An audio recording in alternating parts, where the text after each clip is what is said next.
ሓደ እዋን ሓደ ነጋዳይ ናብ ሓንቲ ካብ ንእሽተይ ገጠራት ኢጣልያ ብምኻድ ኣብ ገምገም ባሕሪ ኮፍ ኢሉ ይዘናግዕ ነበረም።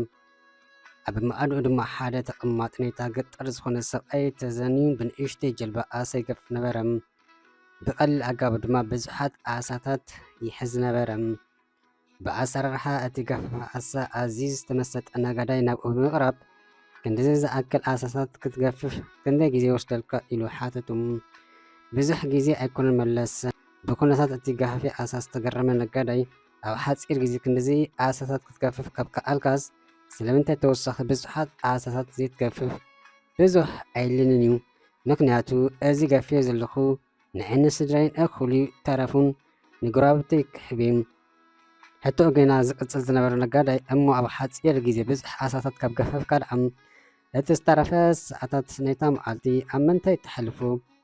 ገፈፈ ዓሳ ንግሆ ካብ ባሕሪ ምስ ተመለስኩ ንገዛ ብምካድ ምስ በዓልቲ ቤቴን ደቀን እዘናጋዕ፣ ቀትሪ ቁሩብ ኣዕሪፈ መፅሓፍ ኣነብብ፣ ኣብ ሰዓታት ናይ ምሸት ድማ ምስ ኣዕርክተይ እዘናጋዕ፣ ጊታር እፃወትን እደርፍን።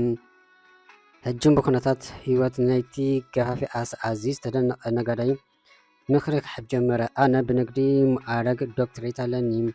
ካብ ዘለኻዮ ንላዕሊ ዕውት ንክትከውን ክሕግዘካ እኽእል እየ። ካብ ሎሚ ጀሚርካ ኣብ ባሕሪ ብዙሕ ግዜ ክትሓልፍ ኣለካ። ሽዑ ብዙሕ ዓሳታት ትገፍፍ። ንኦም ሸጥካ ብዙሕ ገንዘብ ምስ ኣከብካ ዓባይ ጀልባ ትገዝእ። ዓባይ ጀልባ እንተላትካ ኣዝዩ ብዙሕ ዓሳታት ኣብ ምግፋፍ ኣይክትሽገርን ኢኻ። ቃፂልካ ድማ ብዙሓት ንመግፈፊ ዝኾነካ ጀላቡ ብምግዛእ ናትካ ኣብ ትካል ክትውንን ኢኻ። ኣብ ዓድኻን ሃገርካን ድማ ፍሉጥ ሃብታም ሰብ ክትከውን ኢኻ። ንኩሉ ብዓቕሊ ክሰምዕ ዝፀንሐ ገፋፊ ዓሳ ብድሕሪኻ ክብል ሓተተም።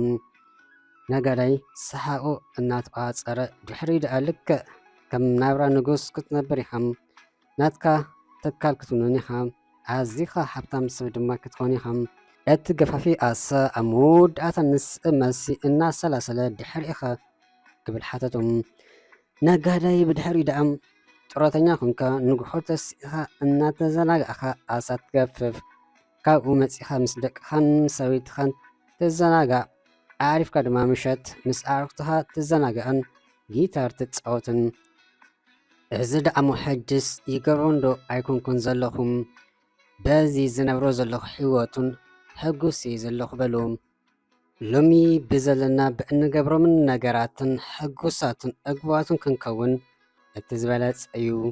ብዙሓት ሰባት ስለዚ ሓብቶምና ናብ መንገዲ ሓጎስ ኣዝና ዝቀረብና ዝመስለና ኣለና። ኣብቲ ብቐሊል ኣገባብ እንነብሮ ናብራውን ሓጎስን ሰላምን ይርከብ እዩ።